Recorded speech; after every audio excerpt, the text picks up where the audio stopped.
Hello student, welcome back to my YouTube channel. आज के video में हम ऑर्गेनाइजेशनल बिहेवियर में एक मॉडल को डिस्कस करेंगे जो कि हैं आपके ऑर्गेनाइजेशनल बिहेवियर के मॉडल्स। तो one of the important model है जो कि है आपकी ऑटोक्रेटिक मॉडल।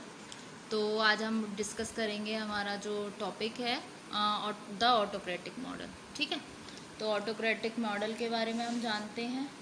ये क्या है? ऑटोक्रेटिक मॉडल में क्या होता है? मैनेजरियल ओरिएंटेशन होती है टूवर्ड्स पावर की ओर होती है। मैनेजर को सी की जाती है authority as the only means to get things done and employees are expected to follow orders. इसमें क्या होता है, इस मॉडल में जो मैनेजर है वो जस्ट इंस्ट्रक्शंस देता है, उसको अथॉरिटी है कि वो अपना काम अपने हिसाब से करवा सकता है अपने एम्प्लॉयज़ से, और एम्प्लॉयज़ को उसके ऑर्डर्स को फॉलो करना होगा। ये मॉडल बेसिकली डिपेंड्स है आपका जो एक थ्योरी एक्स की अजम्पशंस पर, जो मैकग्रेगर ने दी थी, जो मैंने आपको थ्योरी समझाई थी नीड की। ठीक है, मोटिवेशन की थ्योरी है आपकी मैकग्रेगर की, एक्स वाई थ्योरी। तो बेसिकली ये मॉडल है आपकी एक्स थ्योरी पे डिपेंडेंट बेस्ड है, जो आपने की थी, जो उसको प्रोपाउंडेड किया था मैकग्रेगर ने।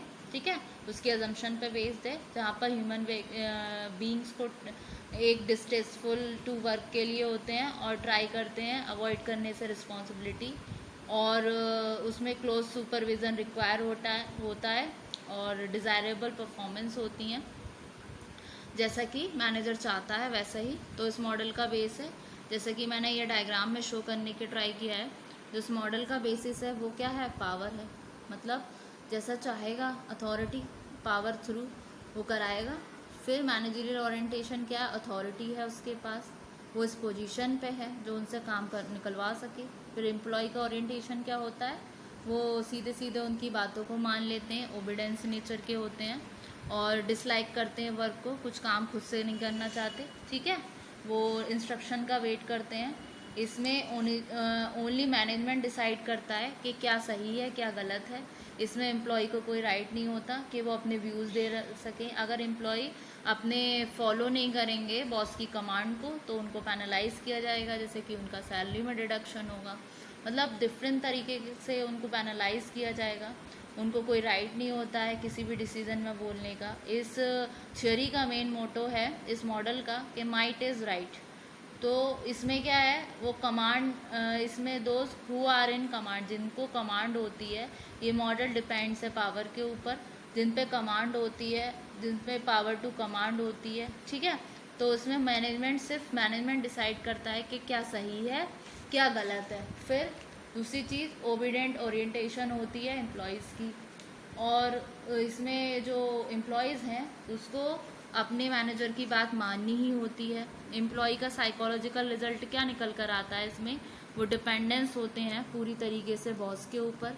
एम्प्लॉय की नीड्स क्या होती है? सब्सिस्टेंस, मतलब वो गुजर बसर के लिए अपना पैसा कमाते हैं। परफॉर्मेंस रिजल्ट इस तरीके से क्या हो जाता है इसमें? मिनिमम हो जाता है। इसमें मॉडल के कुछ फीचर्स निकल कर आते हैं। ऑटोक्रेटिक मॉडल जो होता है ऑर्गेनाइजेशनल बिहेवियर का, जैसा कि मैंने अभी आपको बताया था, बेस्ड पूरा पावर पर। ठीक है, डिपेंड्स है पावर पर।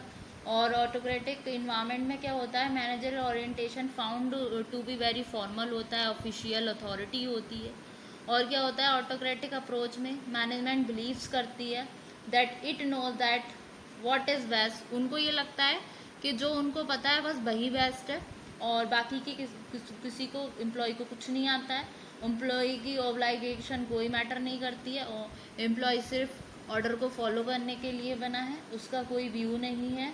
इसमें रूल्स क्या करते हैं? गवर्न करते हैं एम्प्लॉयज़ की लाइफ को।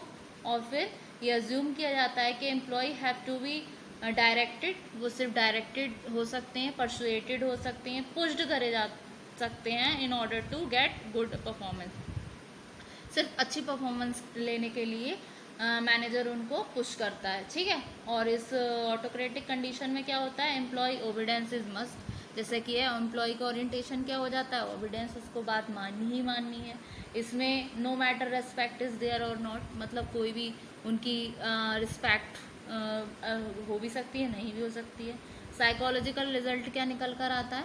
कि वो पूरे डिपेंडेंस हो जाते हैं बॉस के ऊपर, जहाँ पर उनकी whose power to hire and fire जो दैम इज़ एब्सोल्यूट। इसका प्रिंसिपल क्या है, इसकी वीकनेस कि it's result in high human cost. जो ऑटोक्रेटिक मॉडल है ये वहाँ यूज़फुल होता है जहाँ पर अकम्प्लिश करना होता है वर्क को, जहाँ पर टास्क ओरिएंटेड काम बिहेवियर को इम्पोर्टेंस दी जाती है रादर देन रिलेशनशिप बिहेवियर।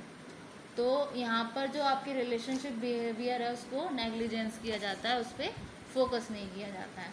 तो ये कुछ मॉडल थे, इसमें से इम्पॉर्टेंट मॉडल आपका एक मॉडल था ऑर्गेनाइजेशन ऑटोक्रेटिक मॉडल, जिसको मैंने डिस्कस किया। आगे के वीडियोस में और भी मॉडल्स हैं, तो होप सो स्टूडेंट ये मैंने आपको क्लास में भी समझाया हुआ है। ऑटोक्रेटिक मॉडल को अच्छे से पढ़ लेना, मोटिवेशन थ्योरी में भी था, जो नीड की हायरार्की ऑफ नीड्स मैंने पढ़ाई थी, उसमें एक मैस्लो का था, फिर आपकी XY थ्योरी भी थी। तो होप सो आपको आज वाले लेक्चर में इतना क्लियर हुआ होगा, और बाकी इसकी कोई भी क्वेश्चन से रिलेटेड क्वेरी हो इससे मॉडल से रिलेटेड तो आप पूछ सकते हैं। जैसे कि मेन क्या है, मेन यही है जो मैंने इसका डायग्राम के रूप में बनाने का ट्राई किया है, जो पॉइंट्स निकाल के रखे हैं ये की पॉइंट्स हैं कि बेसिस क्या होता है, मॉडल का पावर होती है, मैनेजरियल ओरिएंटेशन क्या होता है, अथॉरिटी होती है जो आपका मैनेजर होता है, फिर एम्प्लॉय का ओरिएंटेशन क्या होता है, उसको बात माननी ही माननी है, वो क्या है, ओबीडियंस करेगा। एम्प्लॉय का साइकोलॉजिकल रिजल्ट क्या निकल कर आता है कि वो डिपेंडेंसी होती है, वो डिपेंडेंट होता है पूरा, उनका कोई ज़ील ही नहीं है, वो खुद से काम ही नहीं करना चाहते हैं, मतलब उनसे सिर्फ इंस्ट्रक्शन दे के काम करवा सकते हैं, अपना कोई व्यू नहीं रखते, अपना कोई एफर्ट नहीं लगाते किसी काम में, बस दे दिया हो गया कर लिया, ठीक है। एम्प्लॉय की नीड क्या मीट होती है, यहाँ सब्सिस्टेंस होता है। परफॉर्मेंस रिजल्ट क्या निकल कर आता है, इसमें मिनिमम निकल कर आता है। ऑब्वियस सी बात है, जब अपना कोई ज़ील नहीं लगाएंगे, कुछ काम नहीं करना चाहेंगे खुद से, सिर्फ इंस्ट्रक्शन पे बेस्ड रहेंगे, तो क्या रिजल्ट कैसा निकल कर आएगा, एक्सपेक्टेड मिनिमम ही निकल कर आएगा, कोई ज़्यादा अच्छा तो निकल कर आएगा नहीं। तो होप सो स्टूडेंट आपको इस वाले लेक्चर में इतना समझ आया होगा, और thank you very much. Next वाले वीडियो में हम नेक्स्ट अपनी मॉडल को डिस्कस करेंगे, और बेसिकली ये क्या है, ये डिपेंड हो रहा है पावर पर। जैसे कि आपने हिटलर नीति पढ़ी होगी ना, हिटलर जो था बाय हुक बाय क्रुक काम कराता था। एक किंग जोंग है, वो भी वैसे कराता है जो कोरिया का है, तो उसी पे बेस्ड है वो, बस उसको क्या है, बस पावर दिखानी है, काम निकलवाना है। तो आपको ये लेक्चर समझ आया होगा। नेक्स्ट वाले वीडियो में हम नेक्स्ट मॉडल को डिस्कस करेंगे, और इससे प्रीवियस वाले वीडियो में मैं जो भी आपको टॉपिक कराया है, जो कंसेप्ट पढ़ाया था ऑर्गेनाइजेशनल बिहेवियर का, उसको अच्छे से पढ़ लीजिएगा, वो बेस्ड है आपके सब्जेक्ट का। देन आप इसके मॉडल्स को पढ़िए, और होप सो आपको मेरे लेक्चर समझ आ रहे हैं और समझ आ रहा होगा जो मैं पढ़ा रही हूँ। Thank you very much.